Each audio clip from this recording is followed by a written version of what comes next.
Hi there, Gemini. Welcome to your end of January 2019. 2020 tarot update. I'm going to leave that in because it's charming, isn't it? I'm getting a contact high from my sage, too. I was saging my cards here. And so anyway, let us begin our look at the end of the month and see what we can glean. I always want to say gleam, but gleaming means shining. Glean what's going to happen.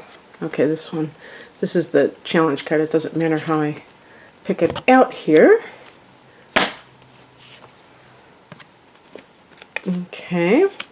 Okay, well this one, all right, there we go.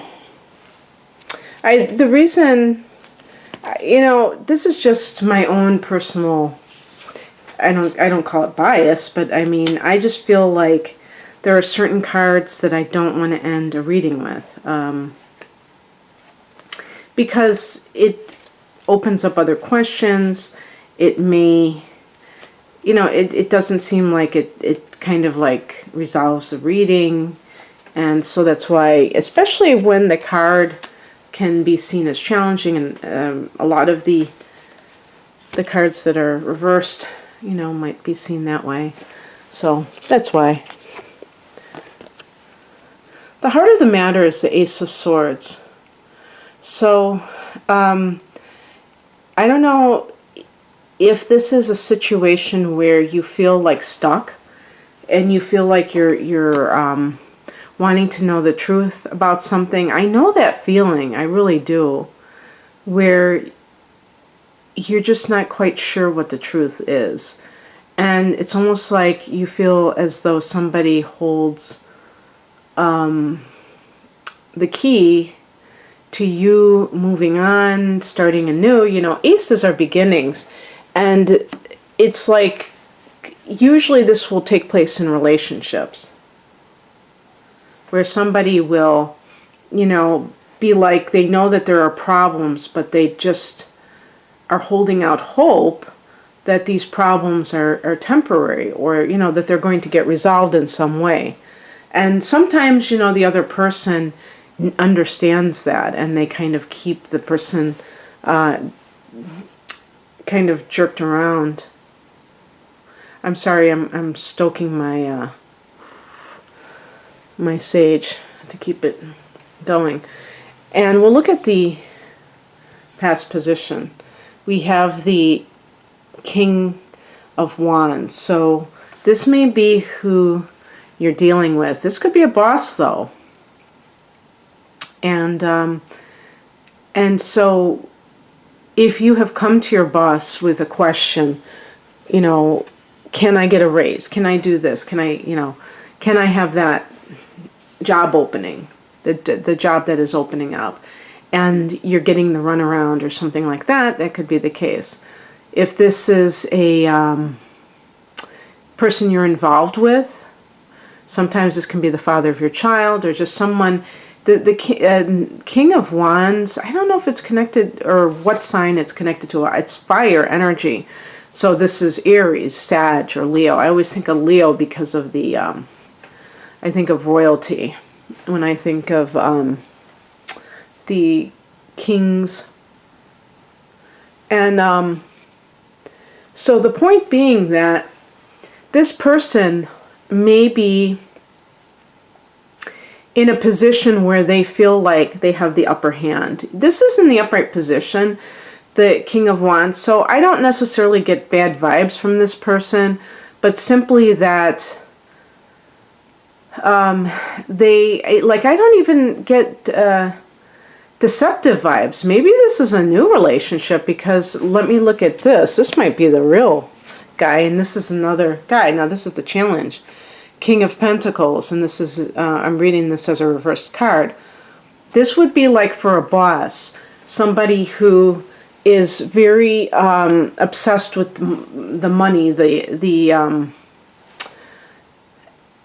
profit over people, And you might say, well, duh, what is a boss supposed to be? Are they supposed to be like a social worker?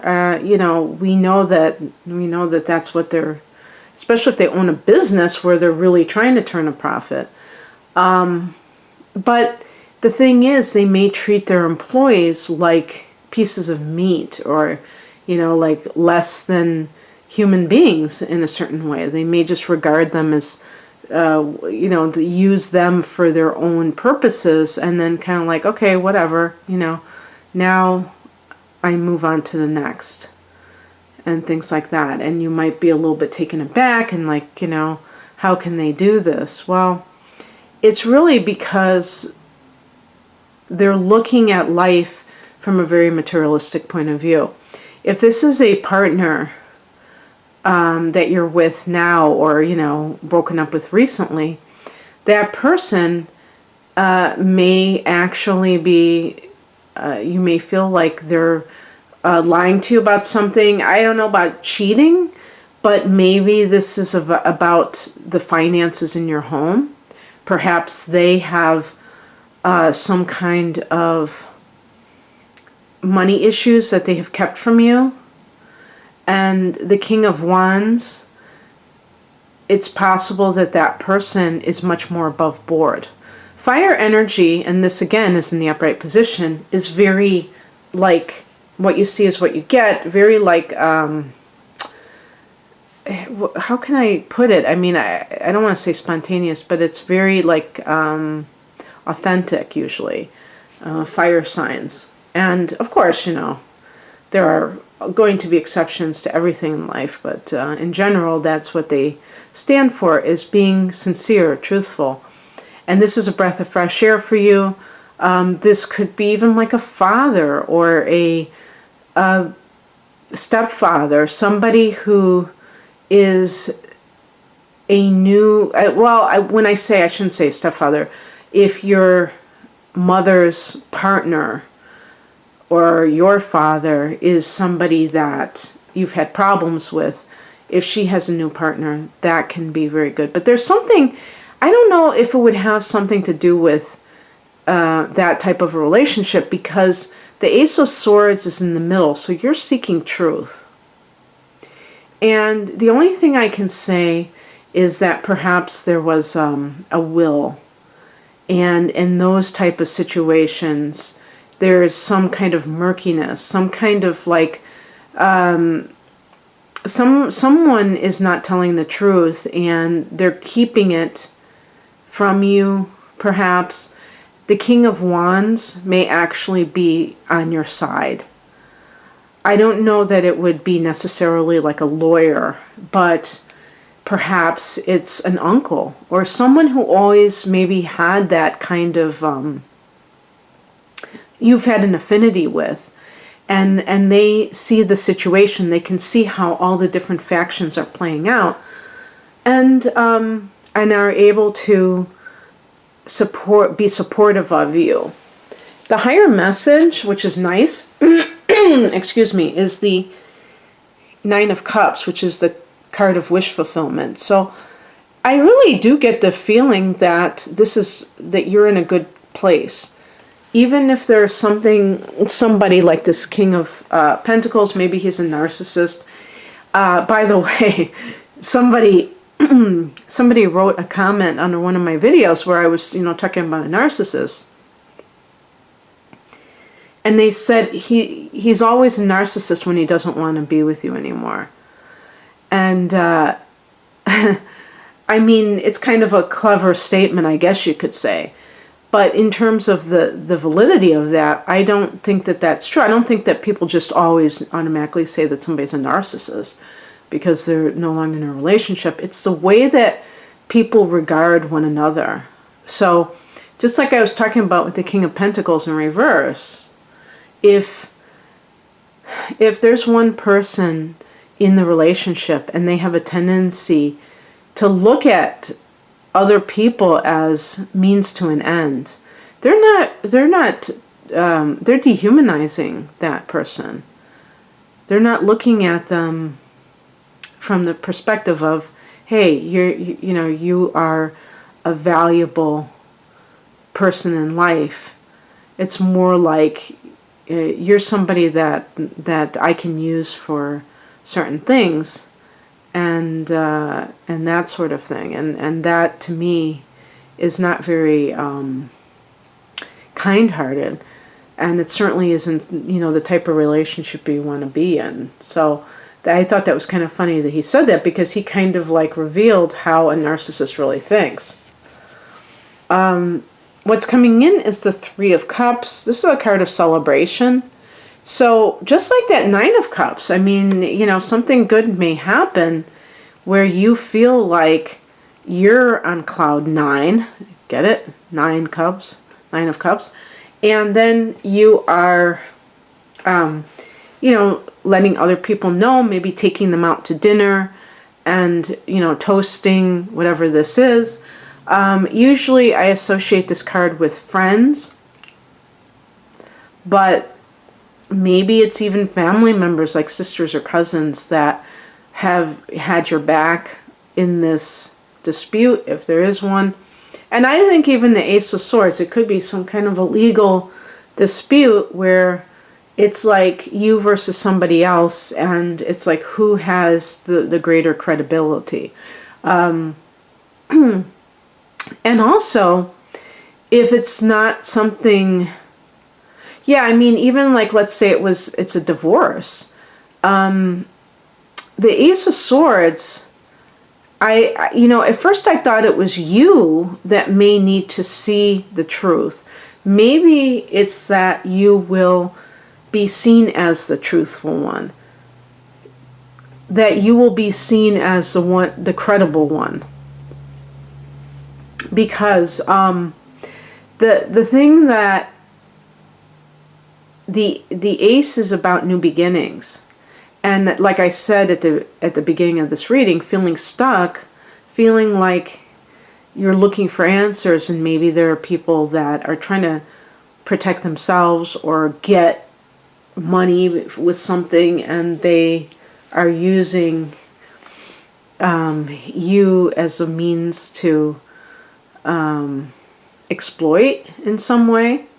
And so maybe if there is some kind of like a situation where you have to go up against a judge, or it doesn't have to be in a court, it could be like in the office where they're evaluating your claim versus somebody else's, and this could be with a supervisor, that they will see your side.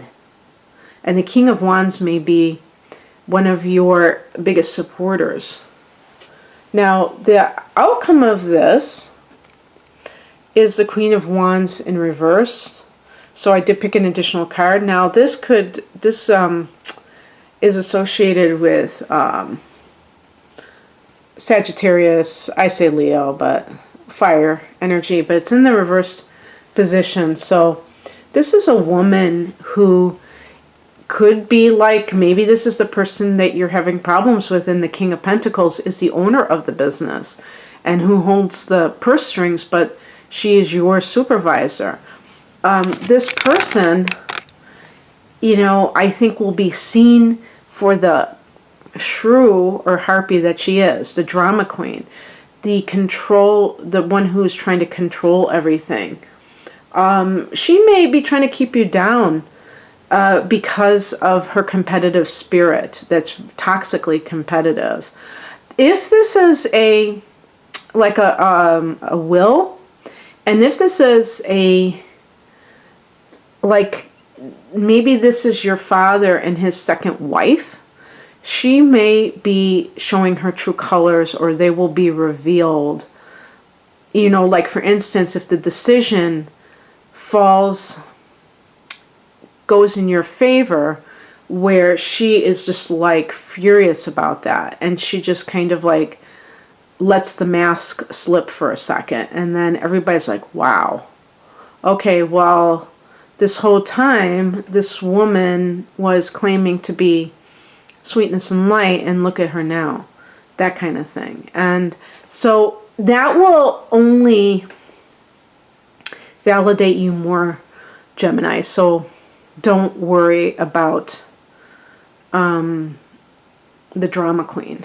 That might be the title. I'm always like searching for a title. I'm sure Gemini's, know, since I'm your opposite sign, Sagittarius, that we love words and we love to find ways to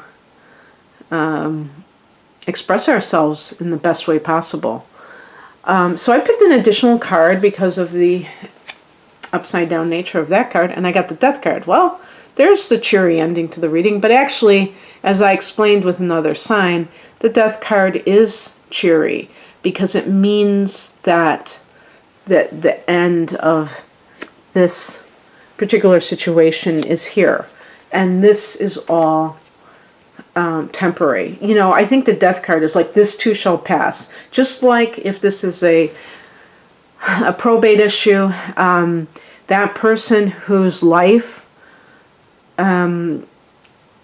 was being celebrated, and then his or her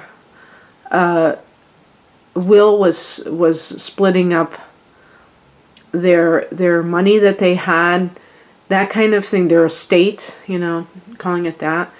They lived and then they left this world, and nobody gets out of here alive, to quote Jim Morrison. So we're alive in spirit, but you can't take it with you. So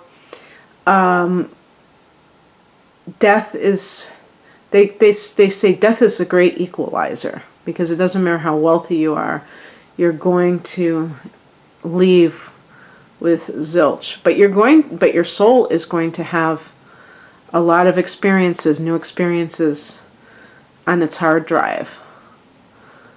So how we conduct ourselves here is good for ourselves, because we can see that we emerged from a situation and did the best that we could, that we honored ourselves and we honored others. So the Death card to me also symbolizes the transformation, and certainly, yes, hello, in 2020, 2021, you guys and me guys, Sagittarians and Geminis, well, will be having eclipses, okay? So the Death card is certainly going to come into play in terms of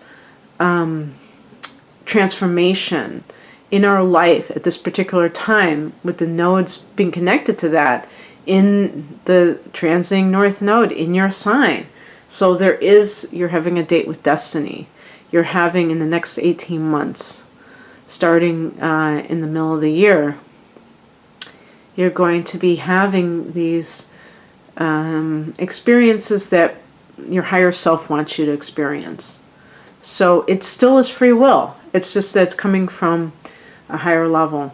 Okay, that's what I have for you, Gemini. I hope that you enjoyed this, and if you'd like a personal reading, the link is below. Take care. Bye.